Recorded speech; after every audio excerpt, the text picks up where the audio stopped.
So, hi Tom. Hi How's it mate, how going? You're yeah, having a busy day.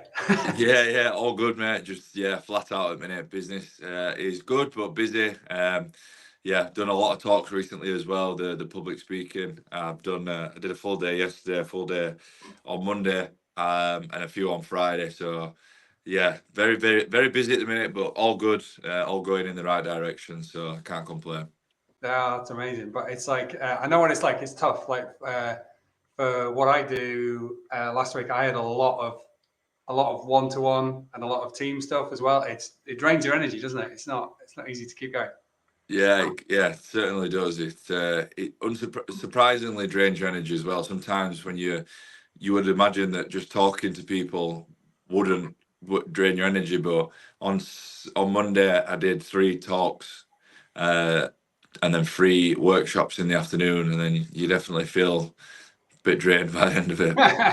Yeah, it's a different kind of thing. So, well, anyway, thanks so much for doing this. Thank you. Like we've given ourselves a little title today of like mental health and mindset. And I'm just going to say to anybody that's watching and might be watching because this will go on YouTube and stuff later on, that we might be talking about some topics that are a little bit difficult today. But the reason that we're doing that is because Tom is fabulous at articulating what that's like and also what to do about it, and some really difficult emotions. But I just want to say to people in advance that it's possible you might go to some places that if you're not ready for that, just step away and do something else. But with that in mind, Tom, why don't you just tell us what's the backstory and how did Tom's talk start? Yeah, so Thomas Talk started on the basis of I very sadly lost my brother to suicide in 2015, after a long addiction that he had to ketamine. So he struggled with his addiction for years, probably from the age of 18 until 22 when he passed away. And then very sadly, one evening we'd had an argument, and I was very frustrated with his addiction, and unfortunately, I found him 10 minutes later, and he took his own life. He'd hung himself. So yeah, as you can imagine, that had a bit of an impact on me, my mental health, and my overall well-being. And the mistake I made at the time is that I didn't grieve it. I didn't process it. I sort of put it to the back of my head, and I saw how upset my mum was more than anybody. So I wanted to be strong for her. So I just said, it doesn't really matter what I've seen. I need to put it to the back of my head, make myself really busy, and just be strong for my family, but especially my mum. But as you're probably aware, it's the worst thing that you can do. And 2 years later, it came back and hit me like a ton of bricks. It was coming up to my 21st birthday, second anniversary of my brother's passing, and yeah, it hit me. It hit me hard. I was in a bad place, and I had one evening in particular where I was considering taking my own life. Fortunately, I didn't. I'm still here, and luckily, with the support of my dad and the people around me, and prioritizing the right things, I managed to get through it. And yeah, the motivation behind the talk is that I'd been through quite a traumatic time. I'd been through a dark time and been in a dark place myself, but I've managed to pull myself out of it. Now, nearly 10 years on, I'm running 3 different businesses. I'm doing all right for myself. I'm feeling good, mentally, physically. I'm in a really good place. So that's the message: is that yeah, you can get to a dark place, but if you stay resilient and you have the right mindset, you can get through that period, and you can pretty much do whatever you want. Yeah. Well, first of all, like I don't like passing these things. I know you tell your story. I've seen you do it online really amazingly as well, and Cool. you do this to help other people. But I am sorry for your loss. I know time it never goes away, does it? No, it never goes away, but life's about using your adversity and your challenges and your trauma to become a stronger person, and help other people. Like we had that conversation briefly in the changing room at the gym, and you told me what you'd been through, which was equally awful. But look what you do now. You help other people, and that's what life's about. Life is not about how hard you can hit; it's about how hard you get hit, and you keep getting up and moving forward, and using your trauma and your adversity to help other people. I think there's a misconception these days that life's meant to be easy. It's not. life's never meant to be easy. And unfortunately, that's the trap that people fall into. And when you see, life happening for you instead of to you, and like I said, you use life's challenges and adversities to become a stronger person, and you use it to help the people around you get through their challenges and adversity, and they can learn from your mistakes. Then, that's what it's all about. Yeah. Can I take you back a bit? You talked about that time when you found yourself really low, and like now, I mean, I met you and just you referred to it there, met you in the gym and did the thing that like you're not supposed to the gym, you're not supposed to talk to other blokes, are you? You don't do Yeah, that. Like, yeah. and actually, there's somebody that I'm pretty confident is going to be watching this today. A friend of mine called Kyle, so shout out to Kyle. He's a big gym monkey. He absolutely loves it. And he said to me a few months ago, he said about guys in the gym. I said to him, like, there's a guy, it wasn't you, somebody else, really big. And he gave me a little nod. And Kyle said to me, you've made it. If you've got a nod from a big guy in the gym, it's like you belong. But he said, you'll never know his name, right? And I actually had that in my head when I saw you. And we just like, I don't know, which shower we're going to use. I thought, sod this. I'm going to talk. I'm going to open my mouth to a guy in the gym, right? And on the back of that, we realized we do similar things, and we've got similar motivations, I guess. Yeah. And I think that's like super powerful. But I want to like go back. How did you get those first few steps? Like, if somebody was watching this and they're feeling a bit dark, like, where did you begin? Because you're in a totally different place now. Yeah, I would say that the first and the hardest thing is actually admitting it to yourself. I think a lot of people go through life struggling and in a bad place, but they're too proud and they don't want to take a hit to their ego to just, say to yourself, I'm in a bad place. I need to do something about it. And that was it for me. I went through a period of obviously being in a difficult place, and eventually I just broke down on my brother's memorial bench. I just went up there. I needed some time to myself, and I just sat there and yeah, I just broke down, and that was the point where I was like, yeah, I'm in a bad place, and I need to do something about it. But luckily for me, I did then, and I do now. I have a very good support network around me, and my dad was asking me a lot, just saying, "Are you okay? You don't seem yourself. Is everything all right?" And eventually, I broke down in front of my dad and just said, "No, I'm not. I'm not all right. I don't know why." At the time, I couldn't understand why I felt the way I did. Knowing what I know now, I look back, and obviously the trauma of losing my brother and finding him and everything like that obviously had a much bigger impact on my mental health than I probably ever realised. And I think that was what probably did it for me, along with other things as well. And again, as you'll know, I wasn't looking after myself physically. I was drinking too much. I was going out. I wasn't prioritizing my health, which again had a massive impact. And I started prioritizing my health. I started talking. I opened up to my dad, and I got what was a massive burden and everything that had happened with my brother. I got it off my chest. It never fully goes away, but when you talk about things, it definitely makes it easier. That's really powerful. There's something that you said, like when we first started talking, you talked about that phrase "be strong," right? And there's a line in my work. There's this, what do you call it? I don't know, like modality, transactional analysis it's called. And one of the things there is to try and like understand your default response to difficult things. And they have these like archetypes. One of them is to be strong, right? And I learned a long time ago that's my default. Something goes wrong, I'm like, no, I'm the strong one. Okay, Yeah. I'm the one, and I pride myself on being resilient, being able to, when things are difficult, I'm the one going, no, come on, we can do this. I pride myself on that. But that sounds great, and it is useful in life. But there's a shadow side to everything, isn't there? And I think I notice, I don't know, I'd be interested to know what you think about like men in particular. Be strong can be misinterpreted, I think, and you hinted at there. How do you think about that? Yeah, definitely. I think very sadly, suicide is the biggest killer in men under 50. And I do talk about this quite a lot, that I believe the reason for that is because, as men, we do have that stigma where we're not supposed to talk. We're supposed to be, a man, and we're supposed to man up. And We're not supposed to show our emotions. We're not supposed to cry. We're not supposed to, not feel okay and everything like that. And yeah, there is an element of that about being resilient and showing up, but there is also an equal emphasis on the fact that if you are not okay, then that is fine. Also, if you're having a down day, if you're in the dumps, that's fine. You don't have to be strong every day, all day. There's going to be times that you're just not okay, and that's fine. That's life. Whether you're a man or a woman, Yeah. not everybody. Again, whether you are a man or a woman, is 100% every single day.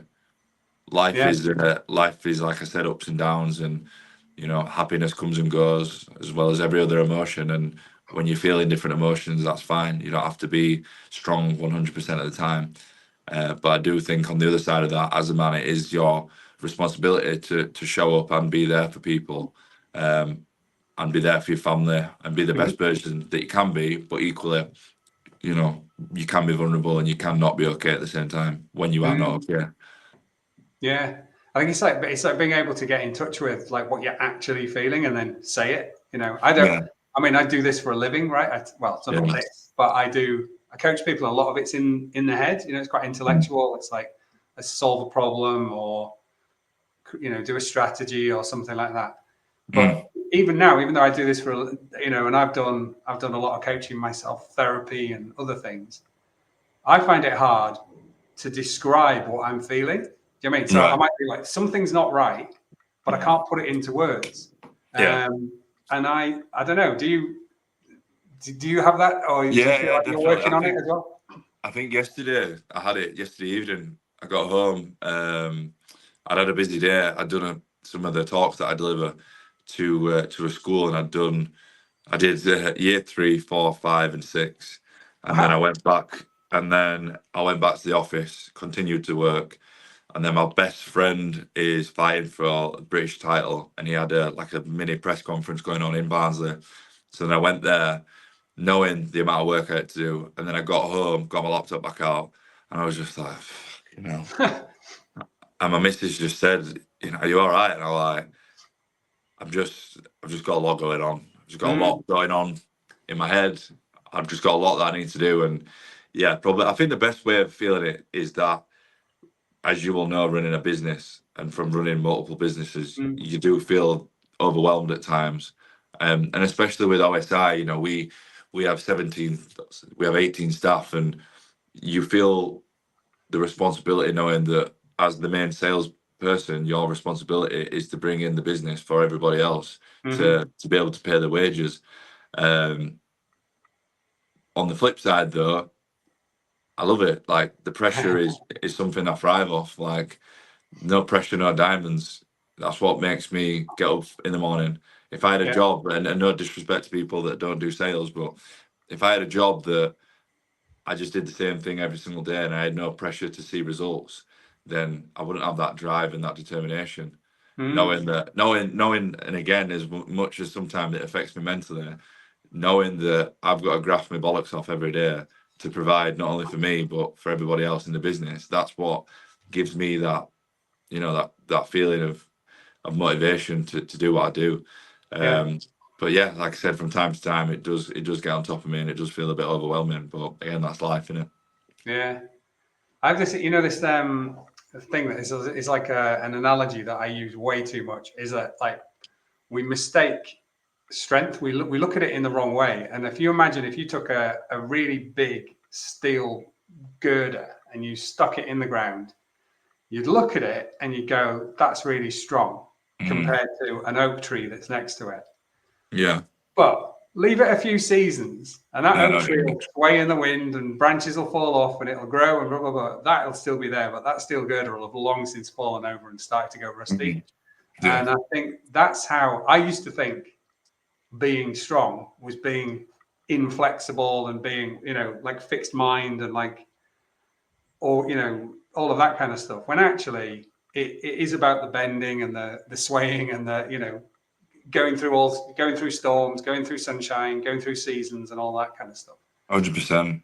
Yeah, I think as well, like a question I meant to ask you at the beginning, like mindset is a word that like is all over your website and stuff, which is going there across the bottom.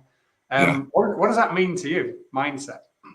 So mindset is something that I think without, you're not going to get very far. You know, like I said, life is up and down. Life is not fair. Life is not easy. And mindset is about, rather than seeing that as something that is final, and seeing failure as something that is final, and seeing life's adversities as something that is final, it's seeing it as an opportunity to either A, become better, become stronger, and B, use it to help other people. Um, and also looking at life as, rather than seeing what you don't have in life, looking at what you do have and constantly focusing on the good and everything that you're grateful for, as opposed to constantly focusing on everything that you don't have and these Mm, external factors in the future that may or may not happen, thinking when I get that I'll be happy, or when I do that I'll be happy.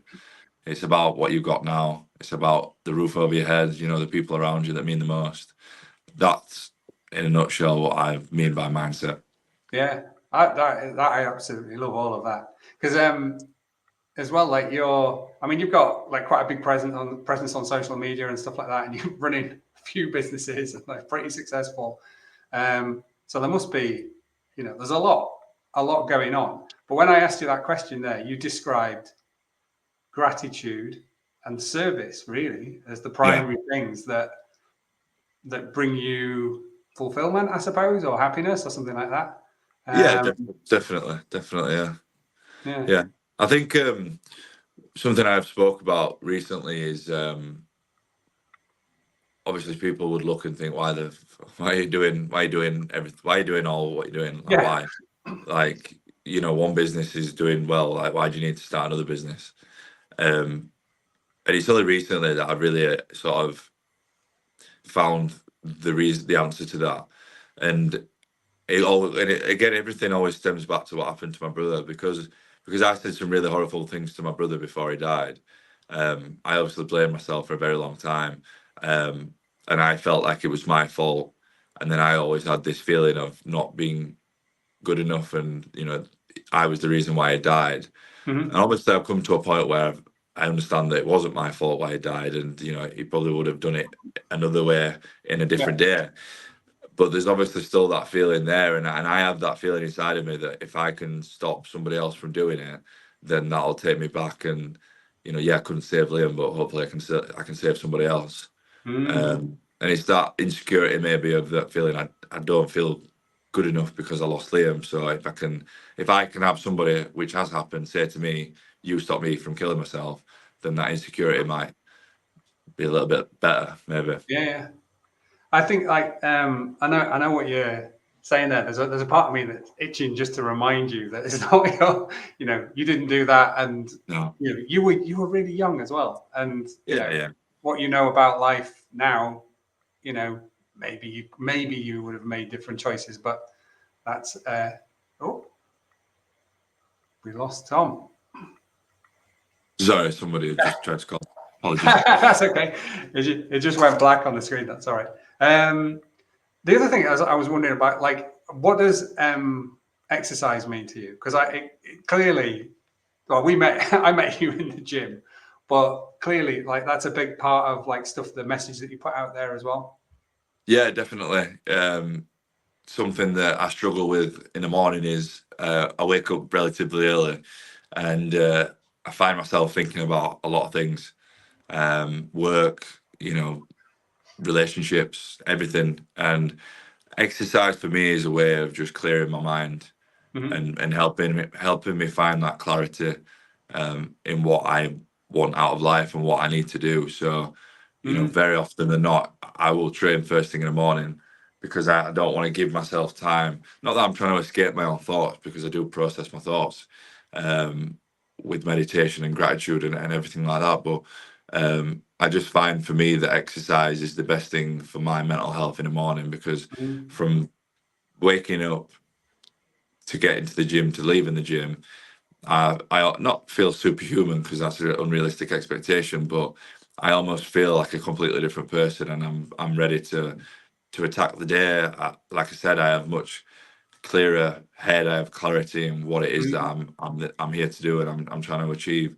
And obviously, you need to rest and recover. Like, I don't go to the gym every single day, and I don't go every single morning, but I notice a huge difference in my energy and everything like that from the days that I don't go to the gym and the days that I don't train in the morning.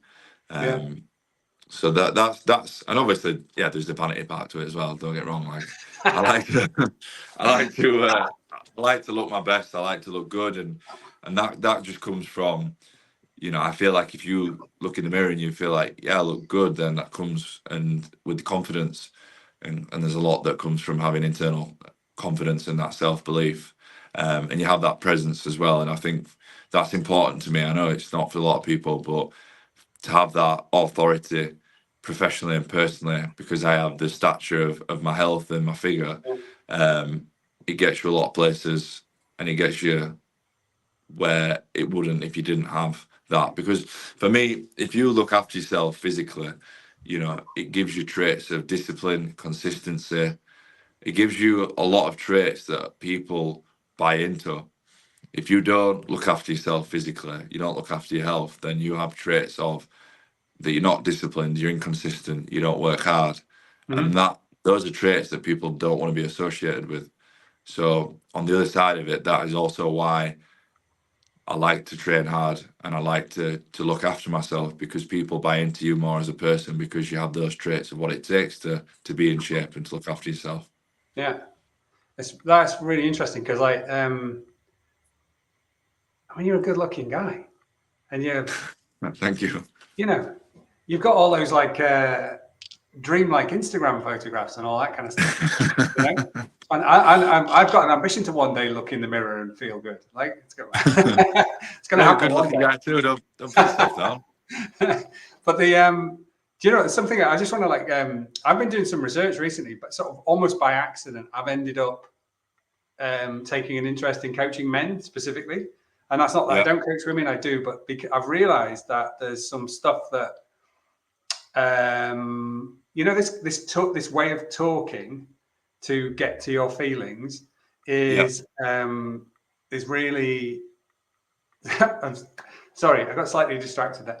This way of talking about feelings is really, really useful. But if you're not Mhm. used to it, Yeah. it can be really off-putting for guys, and I'm sure it can for Yeah. some women as well. But like, just for Mhm. now, I want to talk about that. And in the research that I've been doing, one of the things that I learned is that there's quite a lot of theory that says that men actually really need the exercise, and they need Mm. they need their bodies to be feeling the right level of tired, pumped, or like in Mm. my case, I tend to do a bit more cardio. It's more like going for a run or whatever. I love my zone two, doing that kind of thing or whatever. You have to do that first, and then you can process your thoughts, and then maybe the talking might happen. And I had this Definitely. great example talking to a couple of clients on a group call recently, where we were talking about this idea, and somebody said to me he had a friend who lives in a different part of the country. He was going through a bit of a hard time, and he'd realized he needed to go and see this friend. And he mentioned it to his wife. Said, "I got to go and see this friend." And his wife said something along the lines of, "Yeah, you should take him out for coffee." And this male client of mine went, "Actually, no, I want to take him to play golf or snooker." And the point was that after they've played golf or snooker or whatever, then they might have a conversation. Mm. And I don't think is the same for most of the women that I know. But those two understandings. One, you really need to move your body. If you're a bloke, you've got Mm. to do something and get it in as a priority. And then two, after that, you might be able Yeah. to talk a bit better. Don't know, how do you think about that?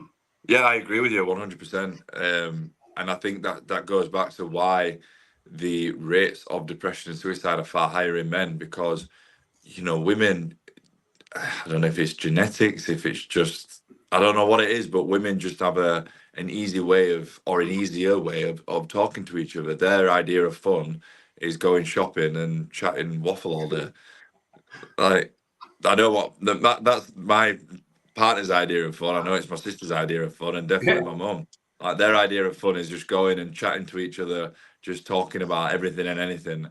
And I know my partner is the same. Like, and this is why I love her. I might not show it at the time, but I'll come home from work and she'll ask me a question about every little detail and every little second of my day. And I'll say, "Oh, I met so and so for a meeting. What did they say? How long did they talk to you for? What suit did they have on?" Like, and that's what, and I love, and I absolutely love her for it, because she's genuinely interested in me and everything I've got to say. But if I was to talk to my brother, it'd be like, "You're right, yeah, Sam, all right." Yeah. That's the difference. But you've Yeah. hit the nail on the head. Like, me and my brother, we are quite two different people, but one thing that brings us together is the gym and rugby, and that's where we share common ground. And Yeah. we'll go to the gym, and he will, he'll do what he likes to do in the gym. I'll do what I like to do, and then we start to have a conversation about things. And whereas normally, if we was to like we work together, we run one of the businesses together. If we was to sit in a meeting room, we wouldn't say anything to each other. Yeah. It's Other than, crazy, isn't other it? than, yeah, other than you're right. Yeah, yeah, sound. Yeah. But then I So, guess, like, we need to explore these things. And I've got some like yeah, really good friends who explore it from like the female perspective, and they come with yeah, slightly different insights and that kind of stuff. But the reason that I kind of brought it up really is because something that I love about you and what you're doing is you've got this amazing image, and that, like, whoever does your marketing and stuff like that, it's a brilliant job. It looks it's my fantastic. partner. Is Yeah, my it? partner. Yeah, yeah, Well she's done. brilliant. She is fantastic. Um, and then, but the message is so much more nuanced and it's softer. So you're like using that as a way to get Yeah, people in, and then have these really powerful conversations. And I just love it. It seems I've not seen anything else quite like it. So thank you. No, I tell you what it was is where this image came from, where me wearing a suit, and obviously, yes, there's the funny element where I like to look good, but when it really hit home, why it's so important that I keep this, the image up, is that I delivered a talk to a primary school, to the year six, and then to the staff, and the head teacher said to me after, she went, "It's so important that you carry on wearing the suit." And I said, "Why is that?" And she said, "Because you walked into this school looking like you did, and everyone thought you were Superman. But mhm. yet you just stood there for the last 15 minutes telling us that you didn't want to be here at one point, telling us that of finding your brother, and everything that's gone on in your life." And it's really important message, because it just shows that somebody that looks like you sometimes doesn't have it all together. Mm, And since then, I've just pushed the image even more, and again on Instagram as well. When one day somebody will see me in a suit, and the next day I'm talking about, the things that I talk about. That's why for me it's as important as it is. yeah. Wow, it's fantastic, and it really is unique, and it draws you in. So it's amazing, and I know that you get a lot of attention. So I want to respect your time, so we'll wrap up soon. But just could you just tell us a little bit more about Tom's Talks, in case there's anybody watching, and then they might reach out, or any services Yeah, that you yeah. offer? Yeah, of course. So Tom's Talks is a motivational talk that I've been delivering since 2019, and the story is it's myself sharing a personal journey, sharing my life experiences, telling the audience exactly how I've got to where I am today. I discussed a lot about social media, how social media affects our mental health, but also how we can navigate our way through it.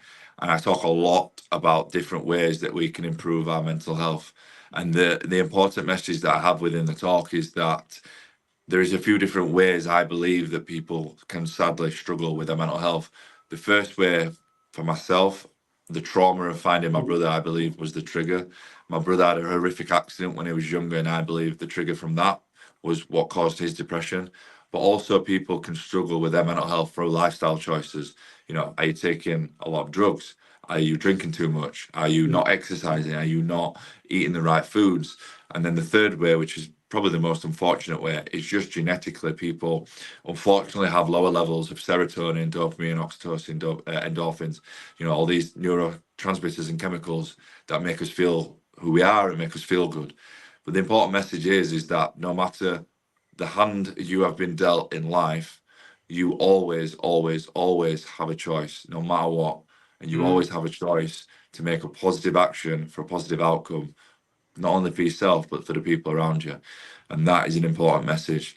And then lastly, I talk around the stigma around mental health, but also why the rates of depression is so much higher and suicide is so much higher in men. And Mhm. again, using myself and a few other big characters to break that stigma down. And that, in a nutshell, is Tom's Talks. Wow, that is amazing. Can I just indulge myself one little more? You mentioned in passing there that you know that there's at least one person who's reached out to you and said, you know, you stopped me going to that Yeah. place. Like, is it? I mean, obviously, without giving any confidences, are you able to tell anything about that? That Yeah, of situation? course. Yeah, it's happened a few times, to be honest. Amazingly, obviously. Um, So I was actually on a night out in Leeds. I was quite drunk, to be fair. So I got really emotional when he said it. I was coming out of a club, and this guy, he was massive, this big mixed race lad, jacked. He came up to me. I thought he was going to punch me, to be fair. And he just tapped me on the shoulder and he said, "Oh, you're Tom's Talks, aren't you?" I said, "Yeah, mate. How's it going?" He said, "I just want to let you know that you stopped me from killing myself." I was Wow. like, I was very obviously took back, and I had a good chat with him. And I've never met him before, and he just said, "Yeah, the videos that I've seen online were the reason why I'm still here. So thank you." So there's nothing better for that. And I had a friend that was friends with my brother. She again said the same thing. She dropped me a message. Um, and then more recently, with the coaching that I do, the mindset coaching, I was coaching a lad that had messaged me initially, just said, I tried to take my own life at the weekend. I haven't. I'm in a bad place. I thought with everything that you do, you would be the best person to speak to. What do I do? So I said, come on then, let's jump on a call. I've just started doing this coaching to help people in a similar Mhm. position to you. I'm not saying it will work, but let's explore it and we can see if it's the right fit for you. So we jumped on a call. Within 2 weeks, he sent me a message saying, "I don't know what you've done, but you've changed my life, and I want to be here." And yeah, that's what it's all about, mate. That's the Yeah. reason why I do what I do. All this materialistic, this exterior thing that I've got going on is great, but that's why I do what I do. You've got it so dialed. It's like amazing. I just in my job, like what I do, I work with a lot of people who are coaches and therapists, and I mix in those kinds of circles. Um, and a lot of the things that you've said today are familiar to me. So the act Yeah, of service, the gratitude, the fact that material things don't actually make you happy. It's what you're doing with your time.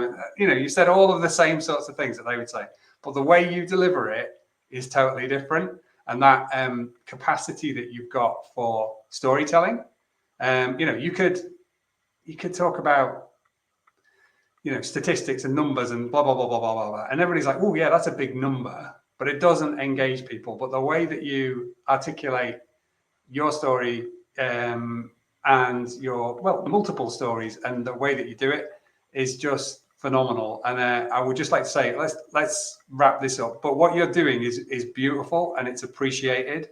And I know cheers. that you could be spending your time doing whatever the hell you like, driving around Dubai in a Lamborghini if you wanted to, couldn't you? You could be doing whatever the hell you like, but you're in primary schools helping people with their mental health.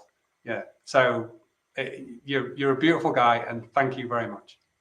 No, thank you very much for the conversation, mate. It's been a pleasure. Thank you. Yeah. Cool. All right. Well, we'll end it there. Have a good one. Yeah, cheers, mate. Thank you very much.